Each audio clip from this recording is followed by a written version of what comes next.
नमस्कार दोस्तों, स्वागत है आपका channel study with Dhananjay Mishra पर। आशा करते हैं आप सब बहुत अच्छे होंगे। मेरा नाम है धनंजय मिश्रा। दोस्तों, आज हम चर्चा करेंगे 30 अगस्त से संबंधित महत्वपूर्ण करेंट अफेयर्स के बारे में। तो आइए इस सीरीज को स्टार्ट करते हैं। इस सीरीज का पहला क्वेश्चन है कि हाल ही में पहली समुद्री एम्बुलेंस प्रतीक्षा की शुरुआत किस राज्य सरकार ने किया है? तो इसका सही उत्तर है option number A, Kerala. Kerala सरकार ने अभी हाल ही में पहली समुद्री एम्बुलेंस सेवा प्रतीक्षा की शुरुआत किया है। केरल के तिरुवनंतपुरम जिले के विझिनजाम गांव में इस समुद्री एम्बुलेंस की शुरुआत किया गया है। अब केरल में किया गया है तो केरल के बारे में देख लेते हैं। केरल की राजधानी तिरुवनंतपुरम है। केरल के मुख्यमंत्री पिनरई विजयन हैं। केरल के राज्यपाल आरिफ मोहम्मद खान है। केरल में लोकसभा सीटों की संख्या 20 है। राज्यसभा सीटों की संख्या 9 है। विधानसभा सीटों की संख्या 140 है और केरल में कुल 14 जिले हैं। शांत घाटी पेरियार वन्य जीव अभयारण्य ये भी आपका केरल में ही स्थित है। आइए अब अगला प्रश्न देखते हैं। दूसरा प्रश्न है कि हाल ही में किस राज्य सरकार ने स्वस्थ शरीर स्वस्थ दिमाग अभियान का शुभारंभ किया है? तो इसका सही उत्तर है ऑप्शन नंबर सी, दिल्ली। अभी हाल ही में दिल्ली सरकार ने स्वस्थ शरीर स्वस्थ दिमाग अभियान का शुभारंभ किया है। दिल्ली सरकार ने कोविड-19 महामारी के कारण स्कूलों और कॉलेजों पर लगाए गए ताले की वजह से घरों में सीमित रहने वाले छात्रों के लिए स्वस्थ शरीर स्वस्थ दिमाग फिटनेस अभियान का शुभारंभ किया है। दिल्ली के मुख्यमंत्री अरविंद केजरीवाल हैं। दिल्ली के उपराज्यपाल अनिल बैजल हैं।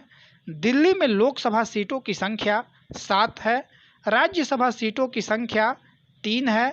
विधानसभा सीटों की संख्या 70 है और दिल्ली में कुल 11 जिले हैं। अभी हाल ही में दिल्ली ने 5T प्लान को लॉन्च किया था। ईवी चार्जिंग प्लाजा को भी दिल्ली सरकार ने ही लॉन्च किया था और घर घर राशन योजना को भी दिल्ली सरकार ने ही स्टार्ट किया है। आइए अब अगला प्रश्न देखते हैं। तीसरा प्रश्न है कि 51वां अंतर्राष्ट्रीय फिल्म महोत्सव का आयोजन कहां पर किया जाएगा? तो इसका सही उत्तर है ऑप्शन नंबर डी, गोवा। अभी हाल ही में गोवा में 51वां अंतर्राष्ट्रीय फिल्म महोत्सव का आयोजन करने का निर्णय लिया गया है। यह आयोजन 20 नवंबर से 28 नवंबर के बीच किया जाएगा। गोवा की राजधानी पणजी है। गोवा के मुख्यमंत्री प्रमोद सावंत हैं और वर्तमान में गोवा के राज्यपाल भगत सिंह कोश्यारी हैं। भगत सिंह कोश्यारी अभी महाराष्ट्र के राज्यपाल हैं और गोवा का अतिरिक्त प्रभार इनको दिया गया है क्योंकि जो गोवा के राज्यपाल थे सत्यपाल मलिक, उनको अभी मेघालय का राज्यपाल नियुक्त किया गया है। तो जो भगत सिंह कोश्यारी महाराष्ट्र के राज्यपाल हैं, इनको गोवा का अतिरिक्त प्रभार वर्तमान में दिया गया है। लोकसभा सीटों की संख्या गोवा में 2 है। राज्यसभा सीटों की संख्या 1 है। विधानसभा सीटों की संख्या 40 है और गोवा में कुल 2 जिले हैं। आइए अब अगला प्रश्न देखते हैं। चौथा प्रश्न है कि हाल ही में शिंजो अबे ने प्रधानमंत्री पद से इस्तीफा दिया है। वह किस देश के प्रधानमंत्री थे? तो इसका सही उत्तर है ऑप्शन नंबर बी, जापान।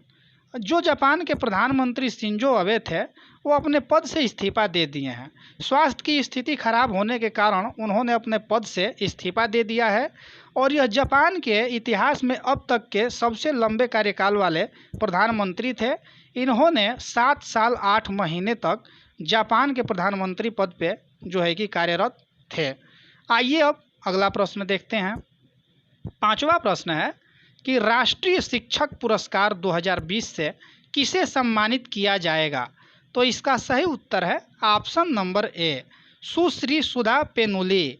सुश्री सुधा पेनुली को राष्ट्रीय शिक्षक पुरस्कार 2020 से सम्मानित किया जाएगा।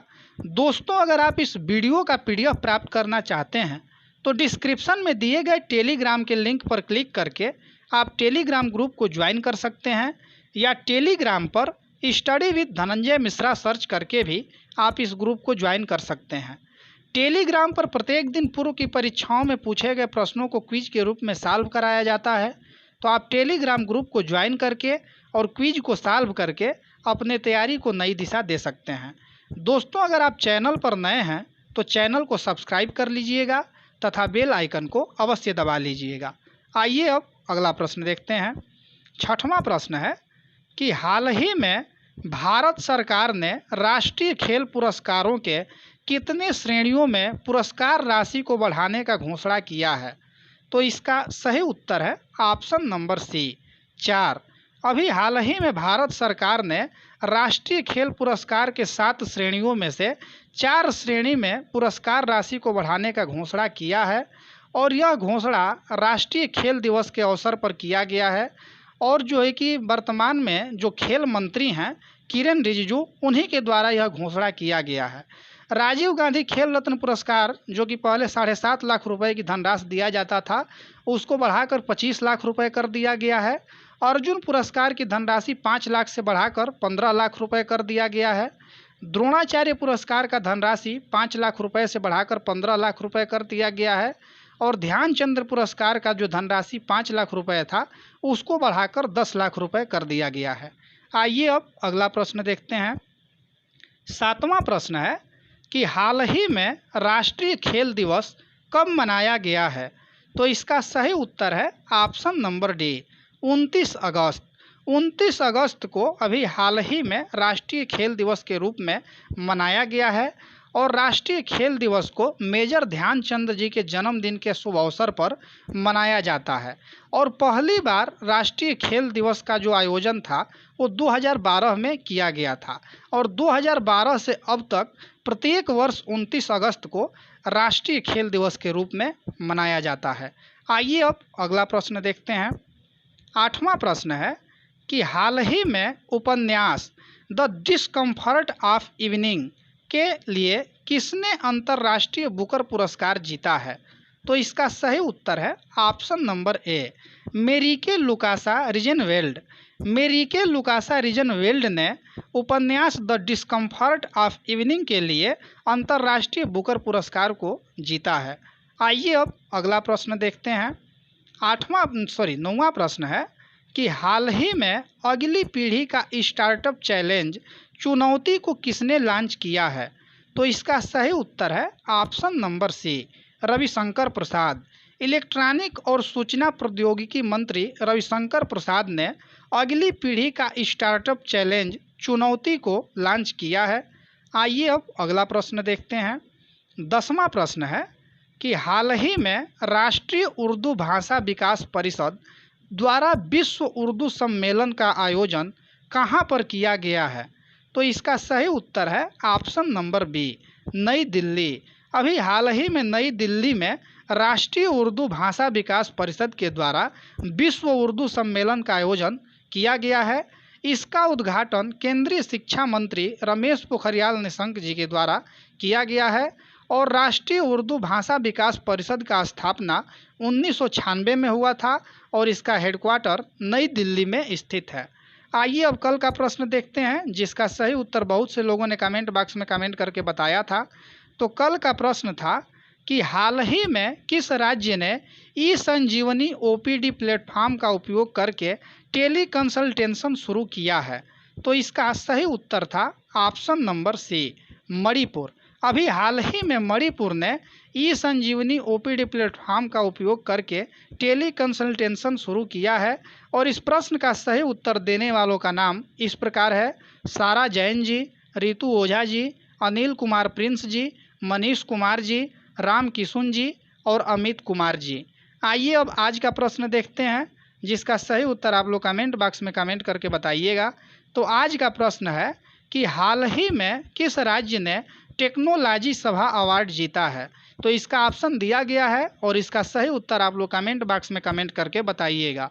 दोस्तों, अगर ये वीडियो आपको अच्छा लगा हो तो इस वीडियो को ज़रूर लाइक कीजिएगा तथा दोस्तों में शेयर कीजिएगा। उम्मीद करते हैं मेरे द्वारा दी गई जानकारी आपको आसानी से समझ में आई होगी, किसी प्रकार के कठिनाइयों का सामना नहीं करना पड़ा होगा। ऐसे ही वीडियो प्राप्त करने के लिए इस चैनल को सब्सक्राइब कर लीजिए तथा बेल आइकन को अवश्य दबा लीजिएगा, ताकि मेरे द्वारा दी गई जितनी भी वीडियो की अपडेट है वो आप तक सही समय पर और आसानी से पहुंचता रहे। आज के लिए इतना ही, दीजिए इजाज़त। मिलते हैं अगले वीडियो के साथ, तब तक के लिए धन्यवाद।